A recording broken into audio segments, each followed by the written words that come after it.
कष्टकरी कुटुंबातील विद्यार्थ्यांना 5,000 शैक्षणिक साहित्याचे वाटप करून चिकटे परिवाराने अधिराज व अधिराचा वाढदिवस केला साजरा। विद्रोही ग्रुपच्या माध्यमातून सामाजिक बांधिलकी जपत आतिश चिकटे यांनी आपल्या मुलांचा वाढदिवसावर होणारा अनावश्यक खर्च टाळून समाजातील कष्टकरी कुटुंबातील मुलांना शैक्षणिक साहित्य देऊन आधार देण्याचे काम केले। दिनांक 5 जून रोजी माझ्या मुलीचा आणि मुलाचा वाढदिवस आम्ही प्रतिवर्ष साजरा करतो आणि त्यावर अत्यंत अवाढव्य खर्च हा दरवर्षी होतो।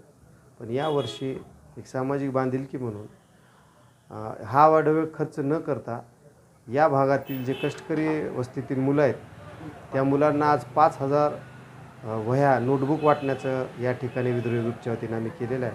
कारण बाबासाहेबांनी शिक्षणाला अनन्यसाधारण महत्त्व दिलेलं आहे। बाबासाहेबांनी शिक्षण हे वाघिणीचं दूध आहे म्हणलेलं आहे आणि म्हणून शिक्षणाला महत्त्व देऊन हा खर्च टाळून आज या भागातील कष्टकरी कुटुंबातील विद्यार्थ्यांना 5,000 वह्या वाटप आम्ही या ठिकाणी केलेले आहे।